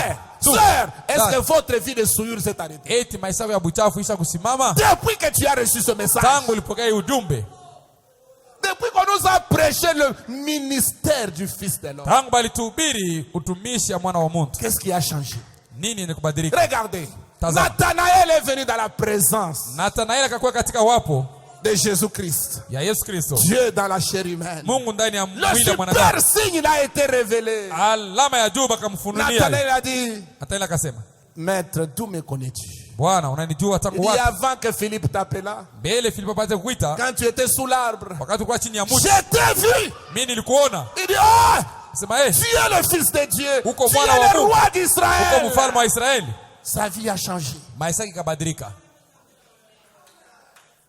Est-ce que notre vie a-t-elle changé? Eti maisha yetu isha kubadilika. Nous avons reçu le même signe.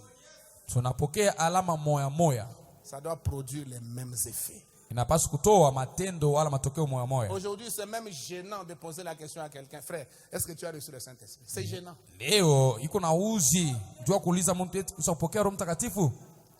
C'est même gênant de demander à une sœur qui veut aller au mariage. Sœur, est-ce que tu as reçu le Saint-Esprit? Iko na Avant uzi, d'aller au mariage. iko na uzi kuuliza dada anataka kwenda kundoa, akisema usapokea Roho Mtakatifu bila kwenda kundoa. C'est gênant. Kuna uzi tu, Parce qu'il n'y a pas de réponse. jua hakuna jibu. Il va commencer à balbutier. Non, vous voyez, j'ai cru depuis 85. Taanza Ce n'est pas kumshishita. ça la question. Shishita mimi niamini tangu 85. n'est pas Aina demander ndio quand ile est-ce que tu as kuuliza. cru. Abakuulize uliamini Oh tangu non, moi wakati ici, gani? on m'avait consacré quand je suis passé par les Kodim. Mimi Ce huyu n'est bali pas niondoa ça wakati la nilikuwa question. weko dim. Aina ile ndio ile banakuuliza. Avez-vous reçu le Saint-Esprit depuis que vous avez cru? Eti ulipokea Roho Mtakatifu tangu uliamini? Non, Dieu croit dans Elohim dans la chair humaine. Ce n'est pas ça la question. Hapana, naamini Elohim ndani ya mwili ya mwanadamu. Aina ile ndio ulizo. Il y a des frères qui disent qu'ils croient en Dieu dans la chair humaine, mais ce sont des escrocs hors cadre. Kuko banduku banasema banamwamini Elohim ndani ya mwili. Ce n'est parce que quand quelqu'un Beko croit nasema. ça, Kama mtu anaamini hiki, la foi est une révélation. imani maana yake ni La ufunuo. vie doit changer. Maisha ni paswa kubadilika.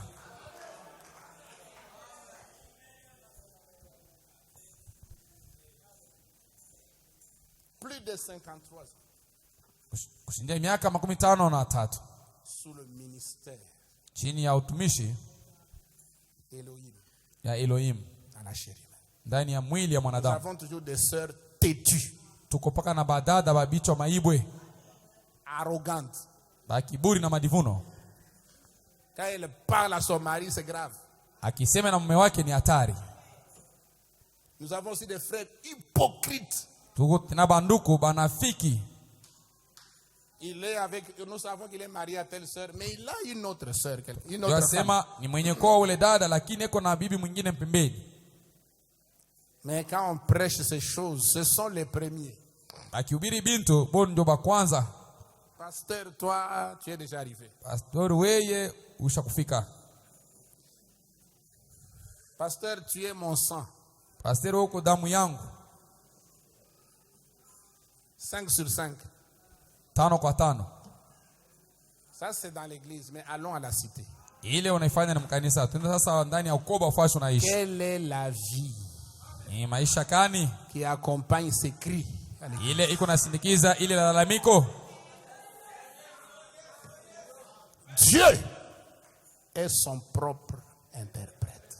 Mungu ni mtafsiri wa neno lake mwenyewe. Ce n'est pas un homme qui interprète. Oh, je suis chrétien, frère. Haina mtu eko na tafsiri. Hapana, niko Mkristo ndugu. Nicodème a dit à Jésus. Nikodemo akamwambia Yesu, Rabbi, Rabuni, nous savons tunajua ya kwamba que tu es un docteur venu de Dieu. uko mwalimu mwenye kutoka kwa Mungu. Car les miracles que tu fais, Ndio miujiza yenyewe kunafanya, un homme ne peut pas les faire hakuna mtu anaweza si kuifanya Dieu n'était pas avec lui. kama ule mtu ana na Mungu. Voilà comment Dieu interprète sa parole. Tazama ngisi kani Mungu iko na tafsiri neno lake En l'accomplissant. kwa kuitimiza tu. Les œuvres Matendo que tu fais. yenyewe kunafanya. Jésus a dit, les œuvres que je fais rendent témoignage. Yesu akasema matendo yenyewe kunafanya inashuhudia La vie même que je mène devant vous, maisha yenyewe kunaishi mbele yenu, ça rend témoignage de qui je suis. inashuhudia ya kwamba niko nani. Je n'ai pas besoin de dire, je suis prédicateur, je suis un chrétien, Tafute j'ai le kusema niko Saint-Esprit. mhubiri, Non. niko na Roho Mtakatifu. Hapana, Je dois simplement vivre. napaswa kuishi tu, Et les œuvres que je fais na matendo yenyewe kunafanya rendent témoignage inashuhudia ya kwamba de moi. inanishuhudia mimi kile niko.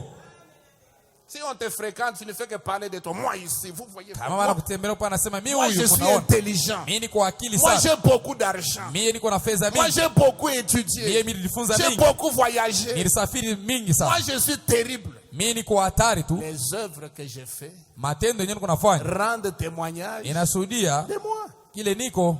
Nous comprenons seulement que tu es un orgueilleux. Tunaelewa tu ya kwamba wewe kutoa kiburi tu. Et un orgueilleux, c'est un homme qui n'a rien. Mtu wa kiburi ni mtu ulana na kintu. Parce que Dieu résiste aux orgueilleux. Mungu anapinzanisha wa Mais il kiburi, fait grâce aux humbles. anajalia neema wanyenyekevu.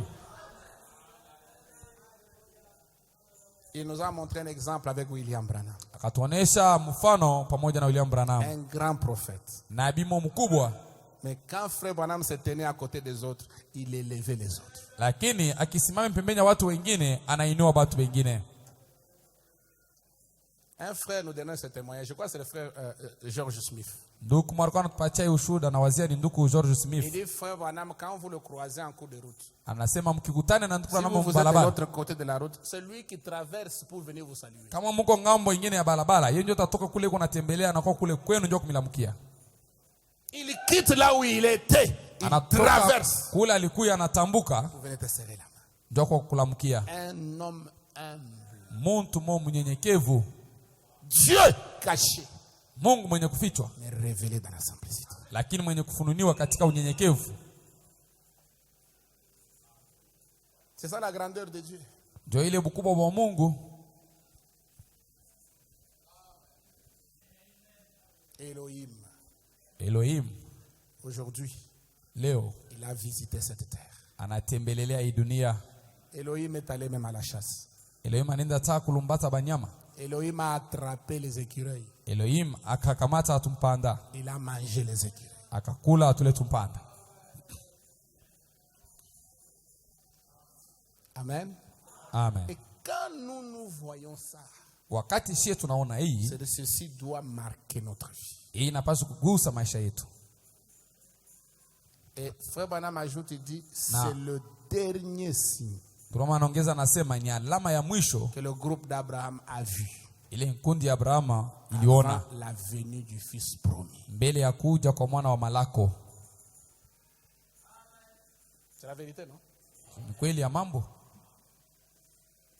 Et quand Elohim a disparu de la terre, Wakati Elohim anapotelelea pa dunia, les deux messagers sont allés à Sodome. aba bajumbe bawili banenda kule Sodoma, Ils ont fait sortir Lot. banamtosha Lot mule. Qu'est-ce qui est arrivé? Nini ilifika? Le feu est tombé sur Sodome. Moto ikaanguka yule wa Sodoma. Elohim avait déjà disparu. Elohim alikuwa kupotelelea, Et Isaac est venu sur la scène. Isaka anakuwa sasa mkiwanza. Nous attendons la venue d'Isaac. Tukunongojea kuja kwa Isaac. Croyez-vous ça? Unayamini vile? Et nous vivons dans l'époque de la venue d'Isaac. Tukunaishi mwakati ya kuya kwa Isaac.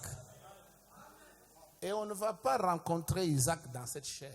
Na hatutakutana na Isaac ndani ya hii mwili.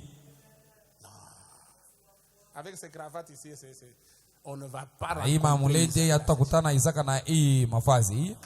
Un nouveau corps. Mwili ya mupya. Voilà ce qui va nous donner l'accès à voir Isaac. Ona kile kitatupatia ruhusa kumuona Isaka. Un changement. Mabadiliko. Et ce changement s'opère de parole en parole. Ile mabadiliko yanafanyika neno kwenda kuneno ingine. Comme Enoch monte gravissant l'échelle. Sawa Enoch Construisant la pyramide. ikonenda na kupanda mungazi na kujenga mnara. Comme Jacob sur son échelle.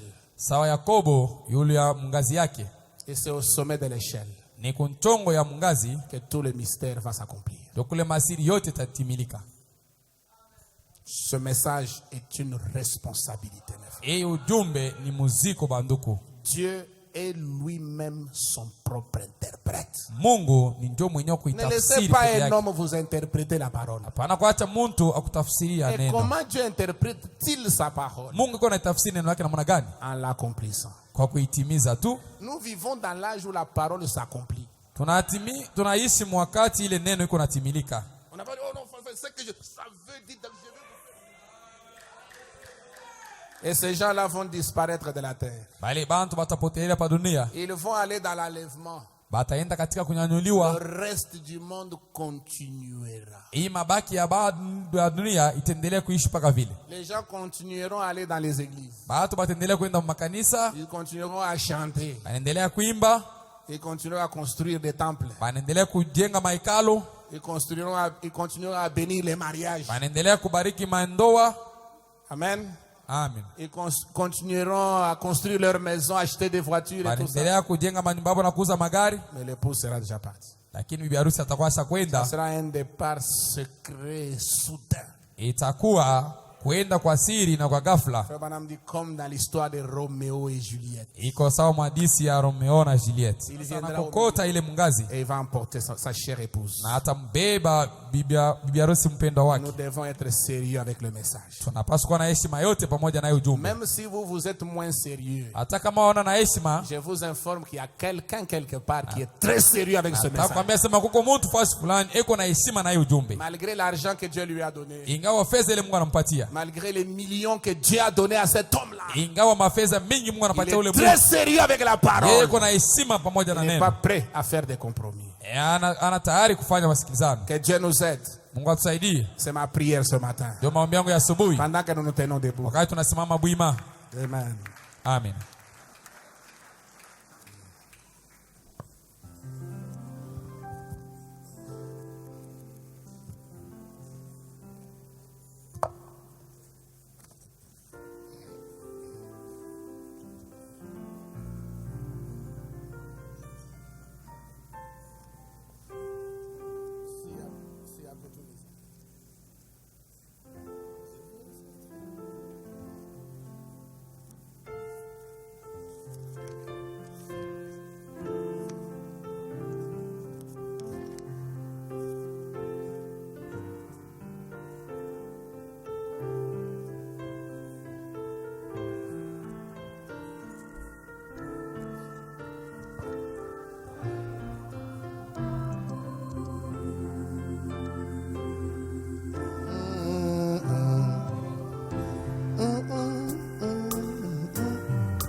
Si écoute, si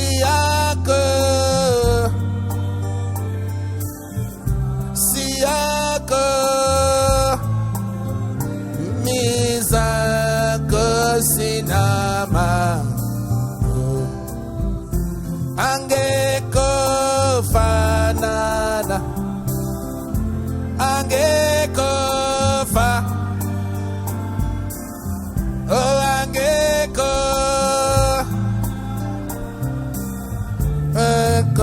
sinama nute oh nute nute le Seigneur des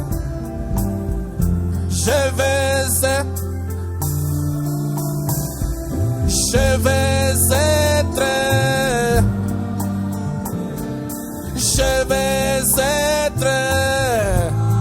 comme Jésus, le Seigneur des. Je vais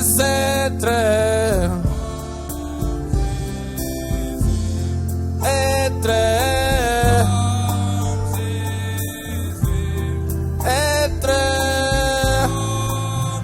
Jésus, le Seigneur des saints.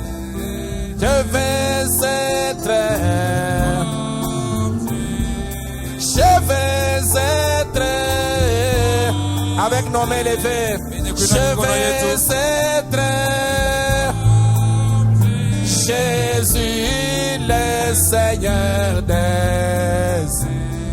Je vais être comme je vais.